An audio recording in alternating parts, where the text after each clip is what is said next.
जी, अस्सलाम वालेकुम। जी, कैसे हैं आप लोग? ठीक हैं? आवाज़ आ रही है जी आप लोगों को मेरी?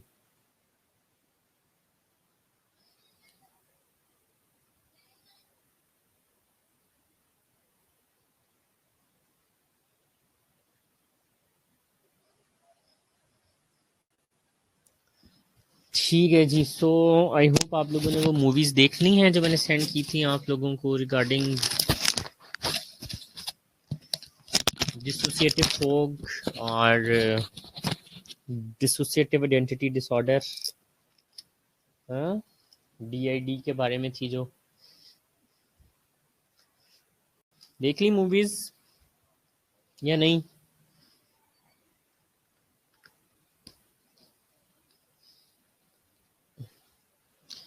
हाँ जी। और कॉलेज ओपन हो रहे हैं फिर? कब से हो रहे हैं कॉलेज ओपन? कब से आ रहे हो कॉलेज आप लोग?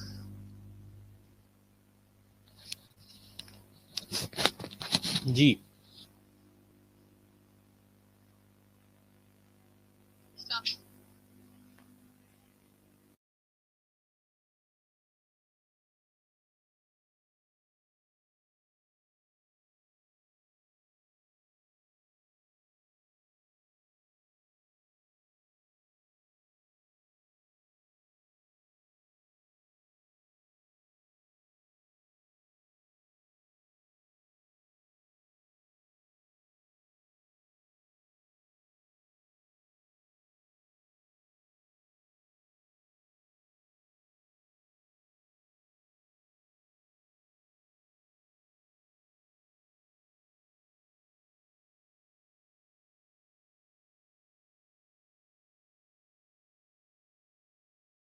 ठीक है जी। तो आज हम एक छोटा सा चैप्टर है इसको स्टडी करेंगे।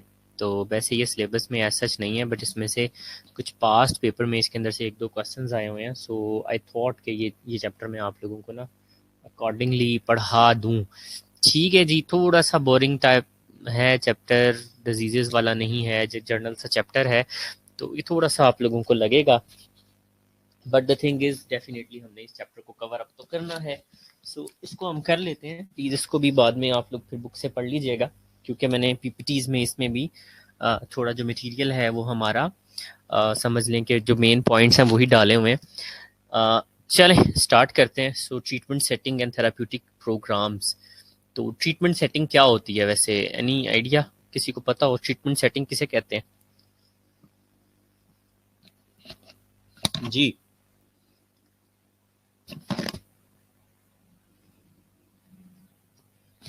जी, ट्रीटमेंट सेटिंग किसे कहते हैं जी?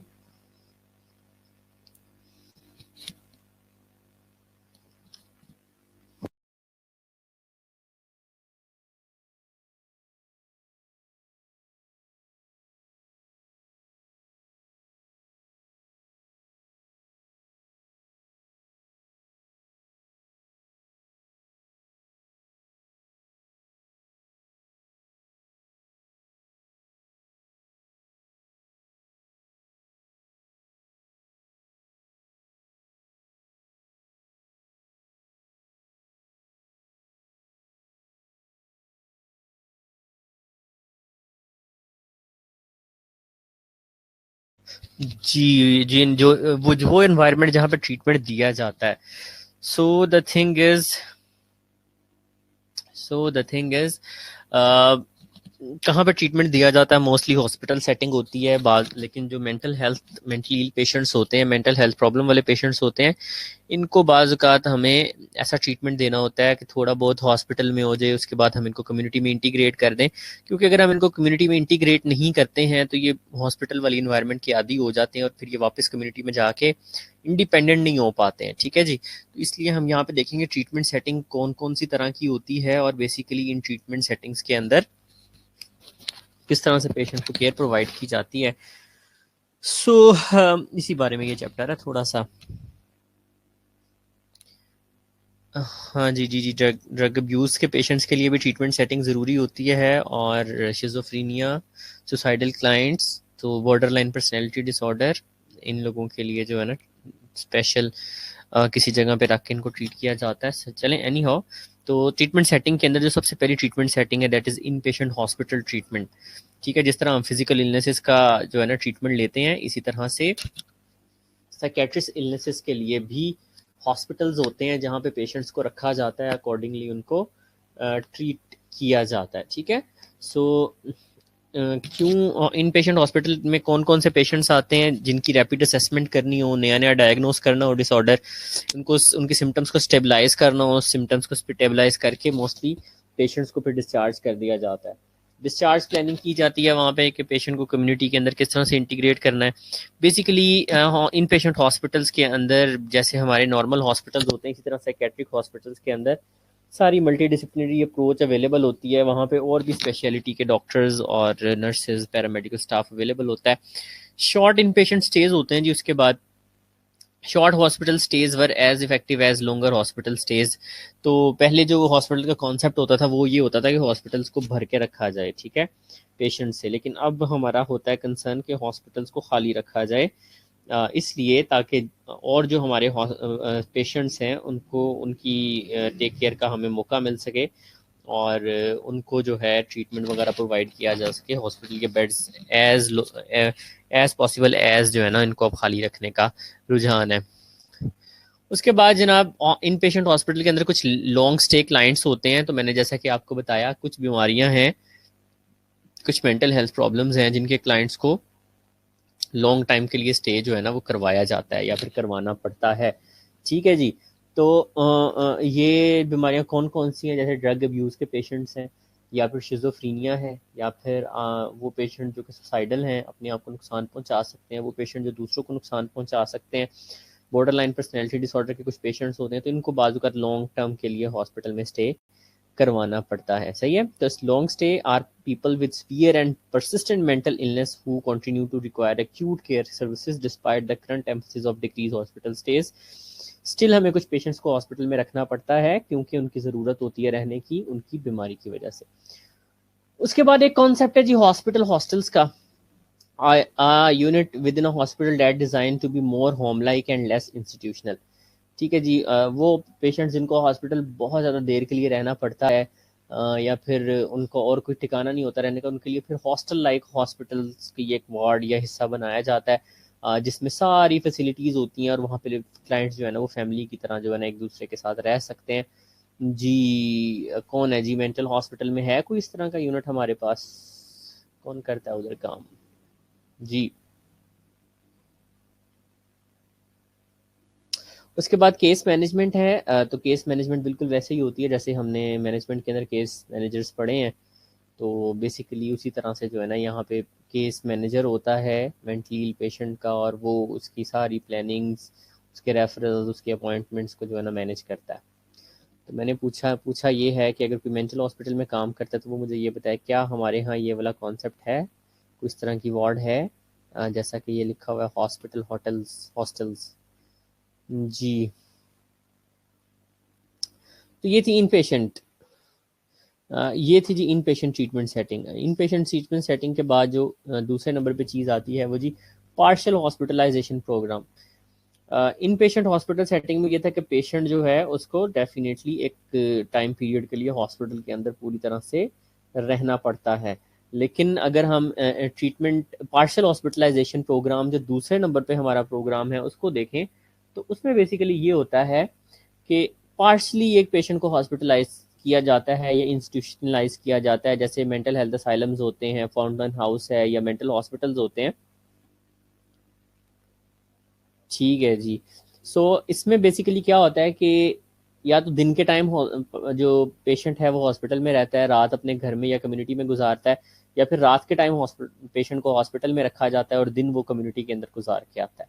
ठीक है, बेसिकली इसको पढ़ लेते हैं फिर मैं आपको बताता हूँ पार्शियल हॉस्पिटलाइजेशन प्रोग्राम्स क्या होते हैं। Are design to help client make a gradual transition from being inpatient to living independently and to prevent repeat admissions. तो वो पेशेंट जिनको हम चाहते हैं कि इनको हम कम्युनिटी के अंदर इंटीग्रेट कर दें, कम्युनिटी में वो दोबारा से अटैच हो जाएं जाके और अपनी लाइफ को इंडिपेंडेंटली गुजार सकें, उनके साथ इस तरह का जो है ना एक्सपेरिमेंट किया जाता है कि उनका कुछ हिस्सा हॉस्पिटल में गुजरवाया जाता है जहाँ पे उनके मेडिसिन को मैनेज किया जाता है, उनके सिम्टम्स को मैनेज किया जाता है, बाकी जो अपना वो हिस्सा है एक दिन का जो है ना वो हॉस्पिटल से बाहर गुजारते हैं। Day treatment program, client return home at night, evening programs are just the reverse. तो मैंने जैसे कि बताया कि कुछ पेशेंट्स का ट्रीटमेंट मॉर्निंग शिफ्ट में किया जाता है, वो दिन में हॉस्पिटल में रहते हैं, रात में घर जाते हैं, और कुछ का इवनिंग या शाम में किया जाता है, वो शाम या रात हॉस्पिटल में गुजारते हैं और घर जाते हैं। इसके अलावा बाज़ ये होता है कि इन पेशेंट्स को कुछ स्किल्स सिखाने की ज़रूरत होती है, जैसे communication skills, social skills, interpersonal skills. तो वो बाज़ स्किल की टीचिंग के लिए और उस चीज़ के लिए भी इनको हॉस्पिटल में जो है ना एक लॉन्ग पीरियड गुजारना पड़ता है, या फिर ये होता है कि उनका कोई रोज़गार जो है वो हॉस्पिटल के अंदर बना दिया जाता है। ये जो मेंटली सिक पेशेंट्स होते हैं बहुत सीवियर किस्म के, ये नॉर्मल अपने रोल्स को परफॉर्म नहीं कर सकते, नॉर्मली जो है ये बाजुकात फंक्शन नहीं कर सकते, जॉब पे नहीं जा सकते इनको, या फिर कोई जॉब पे नहीं रखता, या फिर जॉब के लिए जाते हैं, एक खास पीरियड गुजारते हैं, उसके बाद इनको निकाल दिया जाता है because of their mental illness. तो लिहाजा इनके लिए फिर वहाँ पे ही वोकेशनल या फिर कमाने की कोई फैसिलिटी हॉस्पिटल में बना दी जाती है, कोई दस्तकारी का सेंटर या कुछ इस तरह का जो वो काम अच्छे से कर सकते हैं हॉस्पिटल के अंदर, तो वहीं पे उनके लिए जो है ना ये चीज़ें प्रोड्यूस कर दी जाती हैं, और पेशेंट जो है ना दिन में हॉस्पिटल में टाइम गुजारता है, वहाँ पे उसका ट्रीटमेंट भी होता है, उसको बहुत सी चीज़ें सिखाई भी जाती हैं और वहाँ पे वो काम भी करता है। So group for building communication and social skills, problem solving, monitoring, मेडिएशन and learning, coping strategies and skill for daily living. तो ये चीज़ें जो हैं बेसिकली इन पेशेंट्स को सिखाने के लिए क्या क्या communication skills, social skills, problem solving, या फिर मेडिसिन की टेक केयर करनी है इनकी, या फिर कोपिंग स्ट्रेटजीज सिखानी है, या फिर डेली लिविंग की स्किल्स सिखानी है। तो इसलिए इनको पार्शियल हॉस्पिटलाइजेशन प्रोग्राम में रखा जाता है, दिन में आते हैं या रात में आते हैं, और एक खास टाइम जो है ये कम्युनिटी के अंदर गुजारते हैं। जी, ऑल क्लियर? कुछ है यहाँ पे कंफ्यूजन तो बताओ।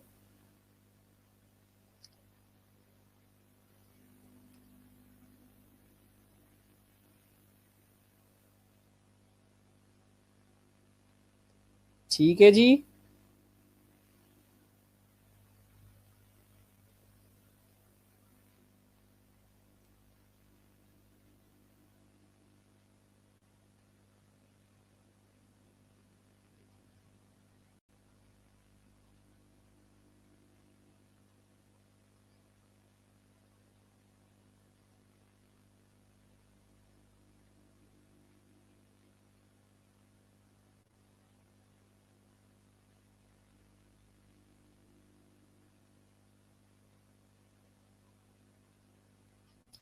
ठीक है जी, चलें, गुड हो गया। नेक्स्ट देखें, यहाँ पर एक टेबल बना हुआ है, और ये जो टेबल मैंने यहाँ पे रखा हुआ है, दिस इज वेरी इंपॉर्टेंट। ये आपके पास पेपर्स में क्वेश्चन आया हुआ है इसमें से कि पार्शियल हॉस्पिटलाइजेशन के गोल क्या होते हैं, तो प्लीज़ इसको ज़रा, बल्कि सारे कोई अच्छे से कीजिएगा। सो पार्शियल हॉस्पिटलाइजेशन के गोल क्या होते हैं, क्यों पार्शियल हॉस्पिटलाइजेशन प्रोग्राम्स बनाए जाते हैं? सबसे पहला, या तो स्टेबलाइज करना है साइकेट्रिक पेशेंट को, उसकी ड्रग्स की इफेक्टिवनेस को मॉनिटर करना है। हमने पढ़ा था साइकेट्रिक ड्रग बाजुकात बहुत आहिस्ता आहिस्ता असर करना शुरू करती हैं, उनकी डोज एडजस्टमेंट की ज़रूरत पड़ती है और इस तरह की चीज़ों की, तो लिहाजा मॉनिटरिंग ऑफ ड्रग इफेक्टिवनेस के लिए भी ये काम किया जाता है। उसके बाद स्टेबलाइजिंग लिविंग इन्वायरमेंट। ठीक है जी, पेशेंट्स की लिविंग इन्वायरमेंट को स्टेबलाइज करने के लिए कि बंदा जो है ना उसको आदत हो जाए कि किस तरह से इसने रहना है, और उसको डिफरेंट स्किल्स सिखाई जाती हैं। फिर learning to structure time, time को किस तरह से स्ट्रक्चर करना है, improving activities of daily living, अपने काम काज कैसे करने हैं, सोशल स्किल्स कैसे डेवलप करनी है, लोगों के साथ मिलके कैसे रहना है, obtaining meaningful work, paid employment और वॉलंटियर पोजीशन, या फिर उनके लिए मैंने जैसा कि आपको बताया कि हॉस्पिटल के अंदर ही कोई जॉब वगैरह का इंतज़ाम कर दिया जाता है, और प्रोवाइडिंग फॉलोअप और हेल्थ केयर कंसर्न। तो ये सारी चीज़ें जो हैं ये पार्शियल हॉस्पिटलाइजेशन के गोल में आती हैं, प्लीज़ अच्छे से याद कीजिएगा। अच्छा जी, तीसरी, पहली ट्रीटमेंट सेटिंग था हमारा कि हॉस्पिटल हो, दूसरी ट्रीटमेंट सेटिंग था पार्शियल हॉस्पिटलाइजेशन के कुछ हिस्सा हॉस्पिटल में गुजारा जाए, कुछ हिस्सा जो है वो कम्युनिटी में गुजारा जाए। Now the third one is residential setting. ठीक है, रेजिडेंशियल सेटिंग्स क्या होती हैं, ये शायद आप लोगों के लिए एक न्यू कॉन्सेप्ट हो, क्योंकि हमारे पास इसका कॉन्सेप्ट अभी तक मैंने तो नहीं देखा है। Basically residential settings vary in structure, level of supervision and services provided. ये डिफरेंट तरह की होती हैं रेजिडेंशियल सेटिंग्स, मतलब आप ये समझ लें कि ये बाजुकात अपार्टमेंट्स बने होते हैं और घर बने होते हैं जहाँ पे मेंटली सिक लोगों को ही रखा जाता है, ठीक है। और उनको मिलजुल के रहना सिखाया जाता है, लेकिन उनकी सुपरविजन कोई ना कोई हेल्थ केयर प्रोवाइडर उन अपार्टमेंट्स की, उन घरों की सुपरविजन जो है वो कर रहा होता है, राइट। तो डिफरेंट स्ट्रक्चर की हो सकती है, नीचे भी हम देखेंगे कौन कौन से हो सकते हैं। लेवल ऑफ सुपरविजन डिफरेंट हो सकती है, हो सकता है कि हेल्थ केयर प्रोवाइडर उनके साथ ही रहता हो या उनके बहुत नज़दीक रहता हो, या फिर हेल्थ इस तरह भी हो सकता है कि हेल्थ केयर प्रोवाइडर को एक कॉल करके बुलाया जा सके। और डिफरेंट सर्विसेज यहाँ पे प्रोवाइड की जाती हैं। सबसे पहली जो टाइप है वो है ग्रुप होम्स की। ज़रा ग्रुप होम्स को पढ़ें और फिर मुझे बताएं कि आपको ग्रुप होम से क्या समझ आ रही है। जी जी क्लास।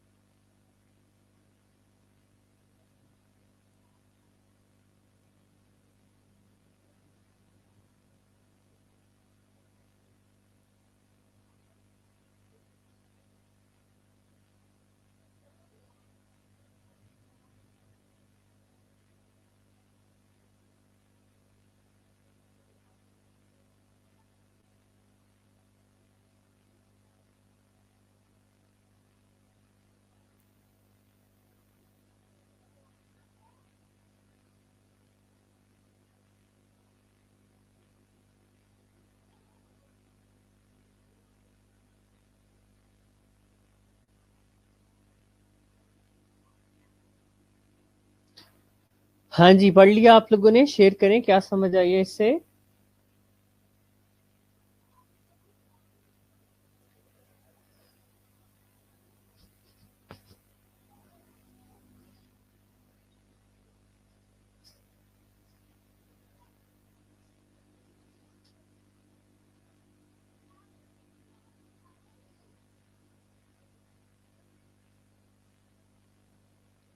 हाँ जी, बिल्कुल। ये रिहैबिलिटेशन सेंटर होता है, लेकिन जहाँ पे लोगों को सुपरवाइज किया जाता है, लेकिन ये हॉस्पिटल के अंदर वाक़या नहीं होता। ये लाइक किसी कम्युनिटी के अंदर जो है ना, इस तरह से वाक़या होता है।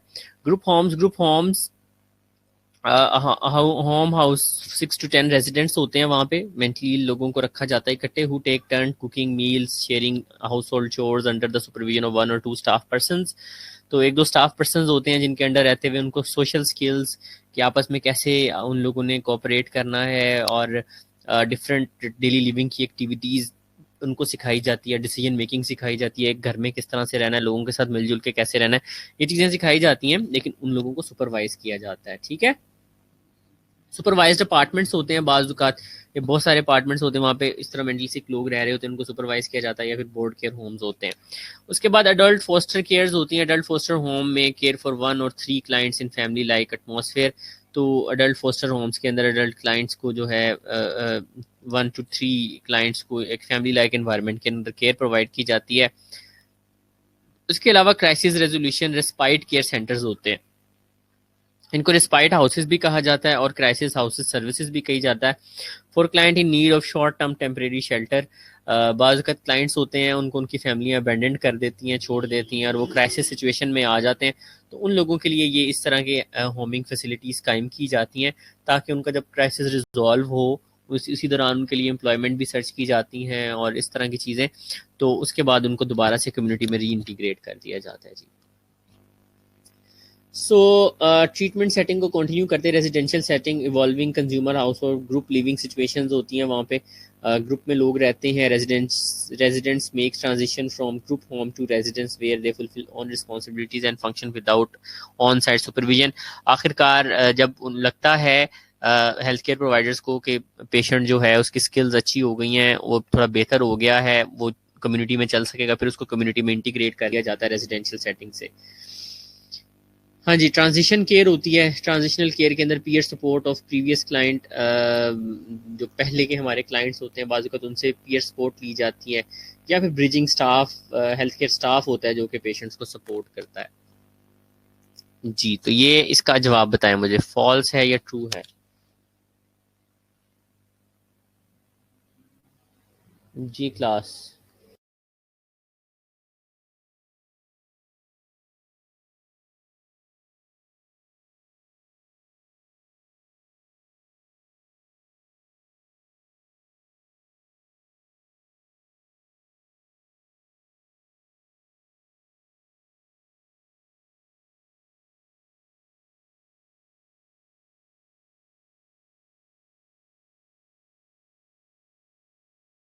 हाँ जी, बिल्कुल ये फॉल्स है, क्योंकि बोर्ड केयर होम्स जो है ना, ये रेजिडेंशियल सेटिंग्स में आते हैं। ठीक है, चलें जी आगे चलते हैं। तो next is psychiatric rehabilitation and recovery programs, services to promote recovery process. तो साइकेट्रिक क्लाइंट जो है, इसकी रिहेबिलिटेशन करवानी पड़ती है। जैसे किसी क्लाइंट को फ्रैक्चर होता है और या फिर कोई डिसेबिलिटी होती है, तो उसको रिहेबिलिटेशन करवाई जाती है कि वो उस चीज़ के साथ रहना सीख ले कम्युनिटी के अंदर। ठीक है, इसी तरह से हम इस क्लाइंट को भी हमने रिहेबिलिटेशन करानी होती है, जो साइकेट्रिक क्लाइंट्स होते हैं, क्योंकि ये नॉर्मली कम्युनिटी के अंदर फंक्शन नहीं कर पाते, और बहुत सारी जो साइकेट्रिक इलनेसेस हैं वो लाइफ के साथ साथ चलती हैं। ठीक है, उनको उनको ठीक करने के लिए एक प्रोलॉन्ग्ड मेडिकेशन रिजीम जो है ना, वो चाहिए होता है। और पेशेंट को ठीक भी कम्युनिटी में रह के किया जा सकता है। अगर हम उसे हॉस्पिटल में रखेंगे, वो जैसे ही उसे कंफर्टेबल इन्वायरमेंट से बाहर जाएगा, लाइफ के स्ट्रेसर्स देखेगा, अगेन उसको वो साइकेट्रिक प्रॉब्लम वापस आने लगी। So emphasis on recovery going beyond symptoms control and medication management include personal growth। तो सिर्फ हमने सिम्टम मैनेजमेंट नहीं करनी या मेडिसिन की मैनेजमेंट नहीं करनी होती, इनकी पूरी लाइफ की मैनेजमेंट करनी होती है, और इनकी पर्सनल ग्रोथ की तरफ भी तवज्जो देनी होती है जी। री इंटीग्रेशन इनटू कम्युनिटी बहुत बड़ा चैलेंज होता है मेंटली इल पेशेंट्स को। Empowerment, increase independence. तो मोस्टली मेंटली सिक पेशेंट जो होते हैं फैमिली के ऊपर या हेल्थ केयर वर्कर्स के ऊपर डिपेंडेंट होते हैं, तो इनको इंडिपेंडेंट बनाना होता है ताकि कम्युनिटी के अंदर जाके इंडिपेंडेंटली अपने काम काज कर सके और अपना टाइम गुजार सकें जी, और इनकी क्वालिटी ऑफ लाइफ को इम्प्रूव करना होता है। साइकेट्रिक रिहेबिलिटेशन प्रोग्राम में एक मॉडल है, क्लब हाउस मॉडल है, जिसमें ग्रंटीड राइट ऑफ मेंबर्स दिए जाते हैं, जहां पर वो क्लब हाउस मॉडल की जो है ना मेंबरशिप हासिल कर लेते हैं, और जब भी उनको ज़रूरत होती है वो उस प्लेस पे आ के रह सकते हैं, वहाँ पे आके अपना काम काज कर सकते हैं, वहाँ पे रिलेशंस अच्छे से बना सकते हैं। और लाइफ टाइम मेंबरशिप होती है, जब भी उनको लगे कि जी कम्युनिटी उनको एक्सेप्ट नहीं कर रही है और वो वहाँ पे ठीक से नहीं काम कर पा रहे हैं, तो वो लोग फिर वापस आ जाते हैं उसमें। Physician client relationship is key to success. ठीक है जी, focus on health not illness. तो हमने पेशेंट्स की हेल्थ के ऊपर फोकस करना होता है रिहेबिलिटेशन के अंदर।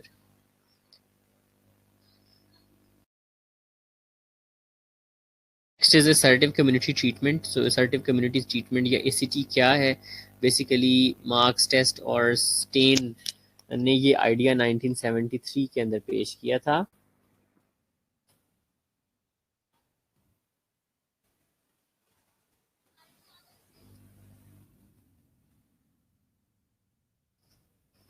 ठीक है जी,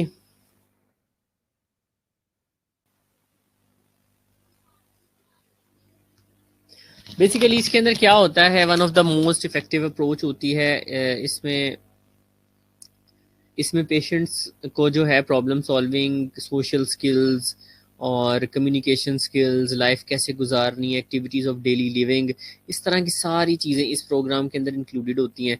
और पेशेंट को सिर्फ और सिर्फ साइकेट्रिक ट्रीटमेंट नहीं दिया जाता, बल्कि इन सारी इनकी मल्टी डायमेंशनल उनको केयर प्रोवाइड की जाती है, और डायरेक्ट सर्विसेज दी जाती हैं रेदर देन रेफरल के। ठीक है, एक ही ऑर्गेनाइजेशन उनको हर तरह की सर्विसेज दे रही होती है, और services intense, no time constraints. तो कोई टाइम कंस्ट्रेंट्स नहीं होती सर्विसेज के लिए। सर्विसेज जो है कंटिन्यूस बेसिस पे इनको प्रोवाइड की जाती हैं 24/7। Psychiatric recovery programs goes beyond symptom control and medication management. ये मैंने आपको पहले बता दिया। Include personal growth, reintegration in the community, ये भी मैंने बताया। Empowerment, increase independence, improve quality of life at beginning of the recovery process. So इसके भी गोल्स होते हैं, प्लीज़ ये बॉक्स में देख लीजिएगा। Create and manages the change in this requires both for individual staff and throughout the organization. So जो भी चेंज वगैरह चीज़ें चाहिए होती हैं उस पर्सन को, जिस तरह की भी केयर चाहिए होती है, वो इनमें साइकेट्रिक रिहेबिलिटेशन प्रोग्राम्स के अंदर प्रोवाइड की जाती है जी। इसका बताएं मुझे क्या आंसर है, फॉल्स है, ट्रू है?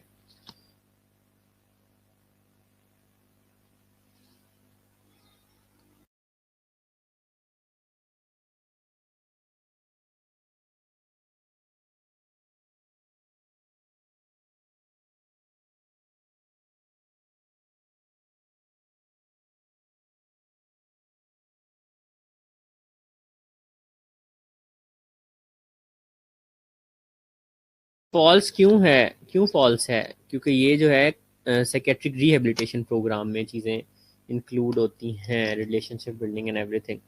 अरे special population, there is a special population जिनके अंदर मेंटल इलनेसेस बहुत ज़्यादा पाई जाती हैं, ठीक है। मतलब जनरल पॉपुलेशन से उन खास ग्रुप्स के अंदर ज़्यादा पाई जाती हैं।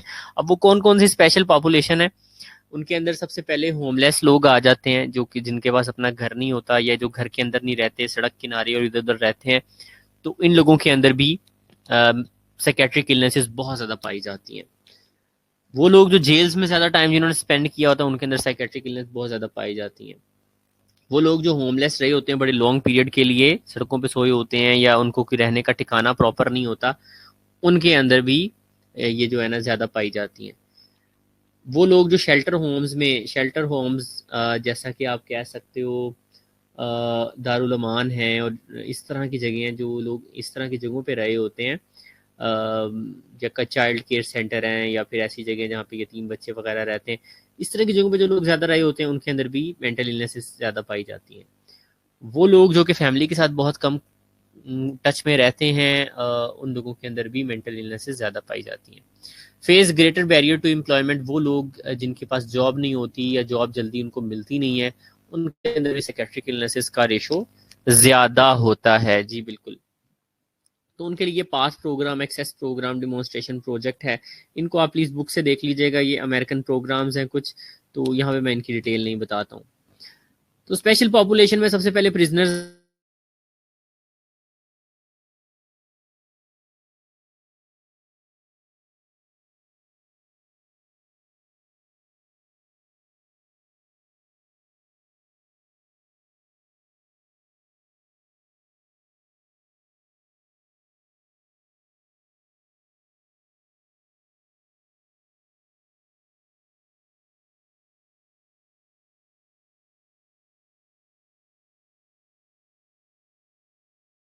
इनके साथ इस तरह से मेंटल इलनेस से ज़्यादा होती हैं। नंबर वन, डिस इंस्टीट्यूशनलाइजेशन, अकेला अकेला रखा जाता है, सजाएं दी जाती हैं।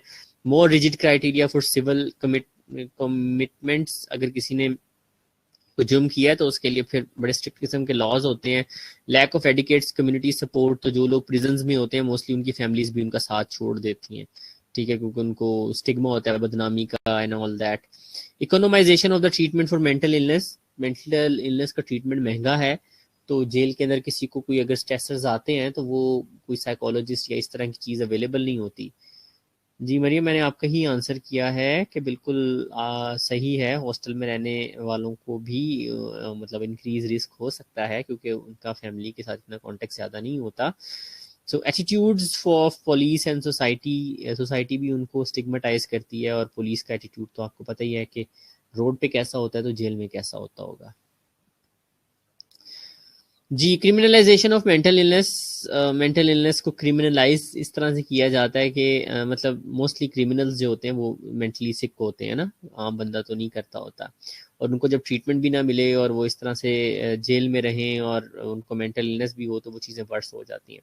सो क्यों आखिर प्रिजनर्स को हम कम्युनिटी के अंदर दोबारा से री इंटीग्रेट नहीं प्रॉपरली कर पाते? एक तो उनकी गुर्बत होती है, वो टाइम गुजारते हैं जेल में, वहाँ पे खाना पीना मिल रहा हो,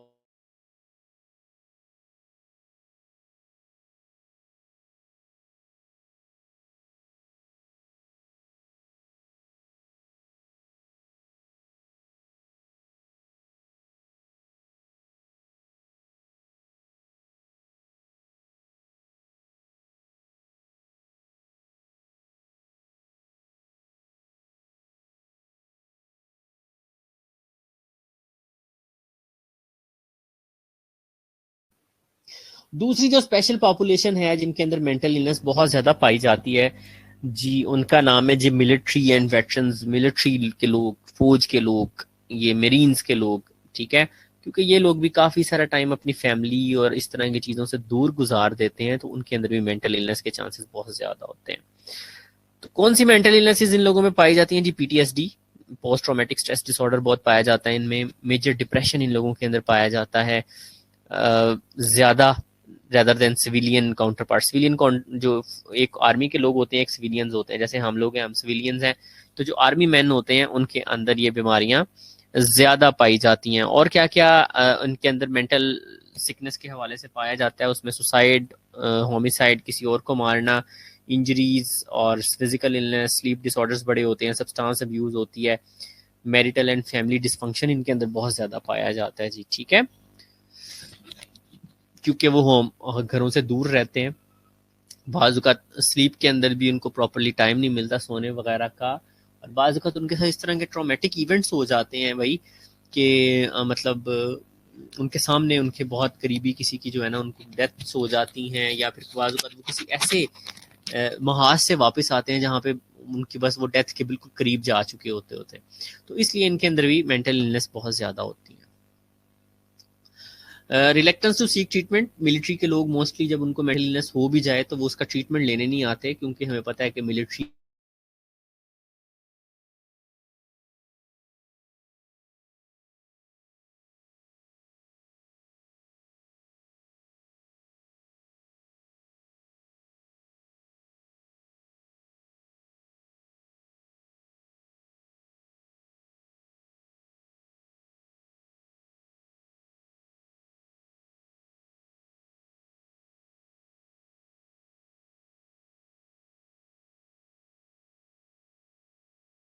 पेशेंट्स की, उसमें फार्मासिस्ट है, साइकेट्रिस्ट है, साइकोलॉजिस्ट है, साइकेट्रिक नर्स है, साइकेट्रिक सोशल वर्कर है, ऑक्यूपेशनल थेरेपिस्ट होता है जो कि उनको डिफरेंट तरह की स्किल्स और चीज़ें सिखाता है, रिक्रिएशनल थेरेपिस्ट होता है जो कि उनको लीजर टाइम के अच्छे तरीके से स्पेंड करना सिखाता है, वोकेशनल थेरेपिस्ट, रिहेबिलिटेशन स्पेशलिस्ट होते हैं जो उनके लिए एम्प्लॉयमेंट के लिए और उनके अंदर जो स्किल्स होती हैं उनको निखारते हैं ताकि ये अपनी एम्प्लॉयमेंट जनरेट कर सकें।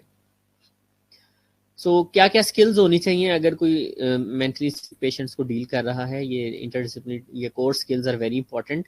इंटरपर्सनल स्किल्स होनी चाहिए कि हम टॉलरेट कर सकें, हमारे अंदर सब्र हो पेशेंट की केयर करते हुए, ह्यूमैनिटी होनी चाहिए, तरस खाना आना चाहिए, एम्पैथी आनी चाहिए, ठीक है, हमदर्दी होनी चाहिए हमें जिसकी हम केयर कर रहे हैं, नॉलेज बेस होनी चाहिए अच्छी साइकेट्री के लिहाज से, कम्युनिकेशन स्किल्स अच्छी होनी चाहिए, पर्सनल क्वालिटीज़ जैसे कंसिस्टेंसी, असर्टिवनेस और प्रॉब्लम सॉल्विंग ये हमारे अंदर होनी चाहिए उन पेशेंट्स की केयर करने के लिए, टीम वर्क आना चाहिए, रिस्क असेसमेंट, रिस्क मैनेजमेंट आनी चाहिए, क्योंकि बाज़ औक़ात पेशेंट्स बड़े वायलेंट हो जाते हैं और भी बहुत सारे इश्यूज आ जाते हैं, तो उनका रिस्क में किस तरह से मैनेज करना है। जी, सवाल का जवाब चाहिए जी, अभी पढ़ा हमने।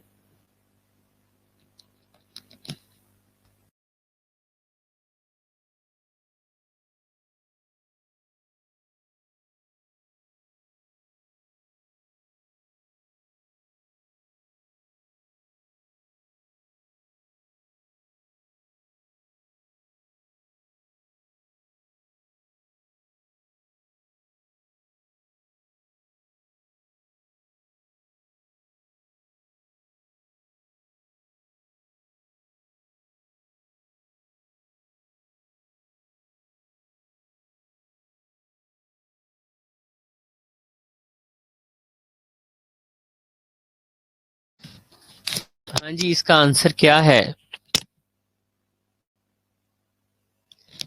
पूरी स्लाइड क्यों नहीं शो हो रही भाई? हाँ जी, अब बताएं। जी नहीं, इसका आंसर फार्मासिस्ट है भाई, ये देखो यहाँ पे बाकी लोग तो नहीं लिखे हुए, इसमें फार्मासिस्ट लिखा हुआ भाई ना, सी आंसर है इसका, फार्मासिस्ट।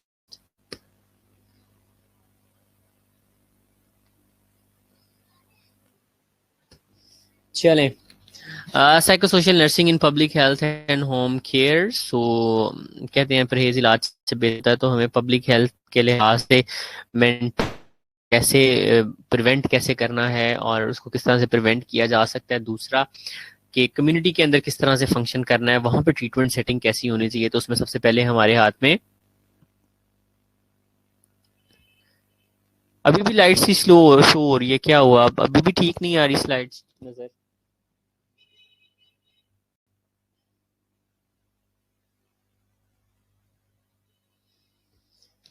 हाँ जी, तो सबसे पहले प्राइमरी प्रिवेंशन होती है, मतलब बचाना कैसे है किसी को mental illness, stress management, education सिखानी है। सेकेंडरी प्रिवेंशन में अर्ली डिटेक्शन की जाए तो मेंटल इलनेस की प्रोग्रेशन को रोका जा सकता है। टर्शियरी प्रिवेंशन में डेफिनेटली उस पेशेंट को ट्रीटमेंट देना होता है, मॉनिटरिंग करनी होती है, रिहेबिलिटेशन करनी होती है कम्युनिटी में वापस लाने के लिए। और उसके बाद clinical practice issue such as substance abuse, domestic violence, child abuse, grief, depression and many other things, इनको भी कम्युनिटी के अंदर हमें डील करना पड़ सकता है। हाँ जी, सेल्फ अवेयरनेस इश्यूज आ जाते हैं आगे, ये चैप्टर हमारा यहाँ पे ख़त्म होता है। But the thing is any how, आपने कितने साइकेट्रिस्ट को नॉर्मल देखा है वैसे?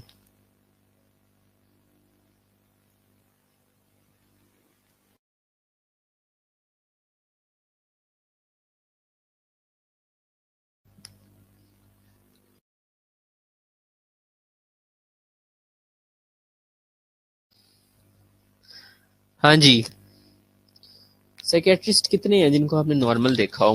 मैं तो काफ़ी साइकेट्रिस्ट से अगर किसी भी फॉरम पे मुलाकात हुई है तो मैंने तो थोड़ा सा उनको जो है ना कुछ प्रॉब्लम्स देखी हैं उनकी पर्सनैलिटी के अंदर, या मतलब I found that there is some issue. Is it सो?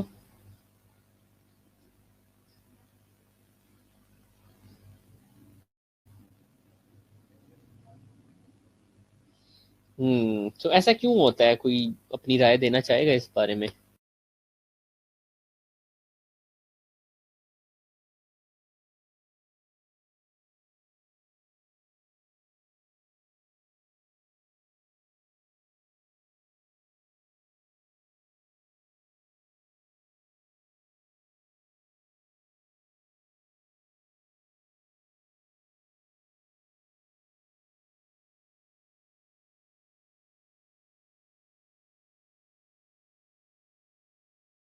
और सेल्फ अवेयरनेस के लिहाज से evolution of care away from inpatient setting into community non traditional setting such as jail और होमलेस शेल्टर के अंदर हमें हो सकता है कि केयर प्रोवाइड करनी पड़ जाए। Being a psychiatric nurse empowering client to make their own decisions, ये हमें करना चाहिए।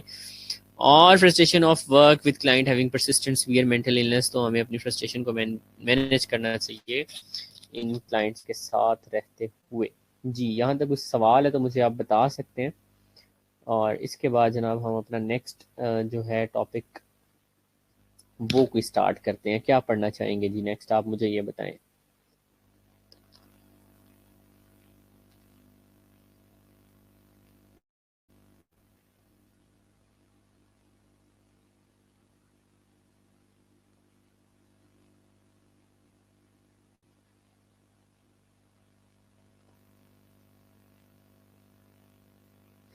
ठीक है जी, नेक्स्ट क्या पढ़ना चाहेंगे? क्या पढ़ाया जाए नेक्स्ट आपको? अब मेरा ख्याल आप लोगों से नेक्स्ट वीक में तो मुलाकात हो जाएगी कॉलेज के अंदर ही। सो क्या पढ़ाया जाए आप लोगों को, मैं ये सोच रहा हूँ।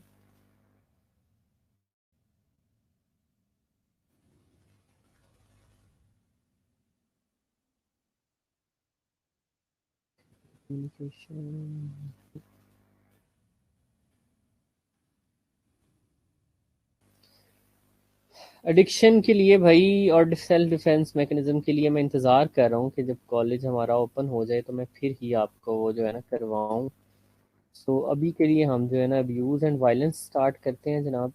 और अब्यूज़ एंड वायलेंस मैं ना यहाँ पे अपलोड कर रहा हूँ, बल्कि ऐसा करता हूँ, मैं ये वाला सेशन ज़रा एंड कर रहा हूँ, ठीक है, ताकि ये आपको एक प्रॉपर, अगर आप कभी देखना चाहे तो ये लेक्चर मिल जाए।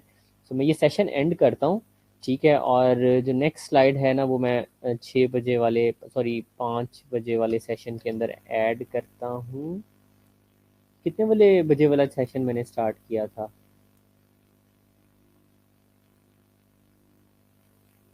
ठीक है, ये सेशन मैं एंड करता हूँ, तो नेक्स्ट सेशन में जो है ना आप दोबारा ज्वाइन करें। ठीक है जी, ब्रेक कर लें आप लोग 5-10 मिनट की, और उसके बाद आप लोग आ जाएं, ज्वाइन करें, और इंशाल्लाह अब हम नेक्स्ट जो चैप्टर स्टार्ट करेंगे दैट वुड बी हाँ जी, तो वो होगा जी अब्यूज़ एंड वायलेंस, ठीक है। 4 PM ही किया था मैंने, चलो गुड हो गया अगर 4 PM किया था। 5 PM वाला फिर आप लोगों ने ज्वाइन कर लेना कुछ देर बाद। टेस्ट का मैं बताता हूँ आपको, टेस्ट का मैं बताता हूँ, ठीक है। तो अभी आप थोड़ी देर तक ज्वाइन कर लें इसे, इसको मैं एंड कर रहा हूँ।